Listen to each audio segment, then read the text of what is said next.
Welcome with another D3Hoops.com Classic Conversation. My name is Gordon Mann, here with head coach Kolbe of the Wittenberg Tigers. Tigers go 1-1, a win yesterday in a hard-fought game, and then an overtime loss. Let's talk about the loss first. Exciting game, 98-94. I'm sure it's as much fun for us to watch as for you to coach. It is. I think we've been preaching playing fast. Our team has, and I thought we did a good job of that today. From an offensive standpoint, I think both teams were great. I think it was, 21-20 at the end of one quarter. Yep. It was a fun one, I'm sure, to watch. It was fun to coach. I thought we did a great job executing our stuff. Obviously, we have to be a little bit better defensively, but I'm, proud of the stuff we took out of the timeout, running it on the floor, our execution. I thought we shared the ball well. Just a few too many turnovers, a few too many missed free throws. Tell me about your desire to push the ball. That's the Wittenberg. I don't generally think, Wittenberg is an up-tempo team. Yeah. Is that's where you want to go? That is. I always joke around with recruits. My first year, we averaged 65 points a game. My goal last year was 72. My goal this year is 75. I think it stresses my assistant out sometimes when I say I want to play that fast, but I think it's fun. We want to play a lot of kids, get a lot of possessions. I think that's a fun way to coach, fun way to play, keep everyone engaged and involved. And the game is so fluid offensively now. I think that's what players are leaning towards. Obviously we want to be a high pressure, high intensity defensive team, but that also lends itself to more possessions and more offense. So, what type of player do you have to recruit to shift to that kind of style? I think as we continue our recruiting, we're really big into recruiting versatile players that can play multiple positions so we can attack mismatches in different ways. I think that helps you score more points. And just people who kind of have that dog in them, we're going to not settle for whether that's not letting someone guard them in transition or making sure we execute our stuff in the half court, using a ball screen the way they're supposed to. And then obviously IQ, just understanding how to share the ball makes you pretty good offensively as well. Well, you've said you talked about moving your points up a little bit. You've also won more games every year since you've been here. Mm-hmm. This must feel special to build this at your alma mater. What's it like?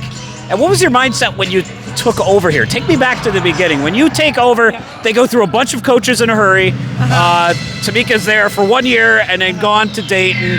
I think Brian Neal was there for a year and maybe never even coached a game. Yeah. So kind of a rotating door in a conference that was just, it's DePaul and everybody else. Yeah. So what's your mindset when you take over?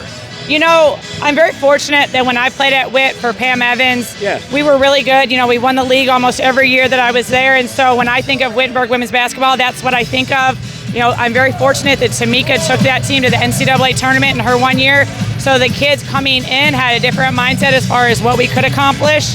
So that helped. And, we really just started building from day one. I talked about our standard, our expectations. We didn't talk about wins or losses. And I had a young team that first year, all sophomores, juniors, and freshmen. And they really bought into everything we did from a prep standpoint, from an offensive standpoint. And we just kept building confidence. And, we won the league that year. We beat DePaul, I think, for the first time. They lost in the regular season for the first time in like 10 years. And I think you just work every day with your players so that they understand what they can accomplish, and you show them that their hard work, how it pays off. And, we just keep working hard and hopefully keep winning. Yeah. So. Talk to me. I want to ask you about two of your players. First, Burton, who had an interesting journey to Wittenberg, not where she started. Yeah, no, I've known Ryan for a long time, since she was about 16. When I was at the University of Cincinnati as an assistant, we recruited her. She does have Ohio ties, though, because both her parents are from Cleveland. So she wanted to come to Ohio, so that's how she ended up at Cincinnati. And then, she came in during the COVID year, so not the best experience. She decided basketball, she was going to take a step away. And then she just happened to be in Ohio visiting some friends my first year at Witt. She came to our game, and, I was just joking around with her, like, why don't you come play with me? Finish out your career, see how you enjoy basketball again. And she was like, are you serious? And I was like, yeah, why not? She called me 2 days later.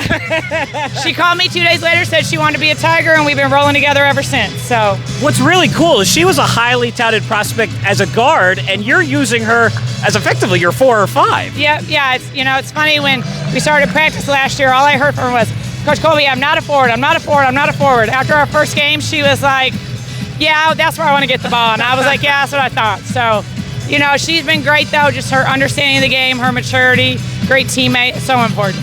Talk to me about Jasmine. Yeah, she's another special one. She's got Wittenberg ties. Her dad played for our men's team. He was on one of their Final Four teams. Okay. You know, she started her college career at Morehead State as a walk-on. Okay. And when she was looking for a change, she visited Witt on his request, and she just fell in love with it, and here she is. You know, she is definitely our Energizer Bunny. She's the one that makes us go every single day in practice.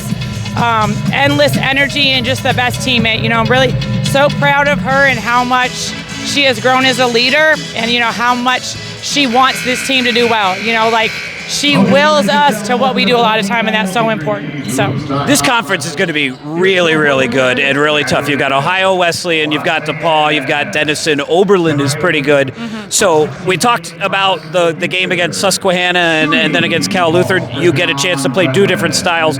What do you take away from that as a coach about what you will do differently, will do the same when you play in tight games in conference? You know, I think for me, managing the offensive end a little bit more, making sure we get in our sets without having to call a timeout, and just continue to add to what we do defensively, having a couple different defenses that we can show when someone gets on a run or a player gets hot. You know, we're very fortunate to play here and play two different styles. Cal Lutheran is a little bit more like we'll probably play in our league with some more size inside, and the quick guards are kind of a combination of a couple of different teams. So it was good for us to see that. You know, and Susquehanna plays so hard and they're so fundamental. You know, those are tough teams to beat because you have to bring it every possession. So, you know, we're going to take a lot of growth from this. I think we figured out a lot about ourselves during these two games. You know, obviously had a great experience here and, you know, ready to go home and get to work. So. Well, the Tigers will be right in the thick of things in the NCAC, and of course we'll follow it on D3Hoops.com. From Las Vegas, Nevada, with Coach Kolbe, this is Gordon Mann.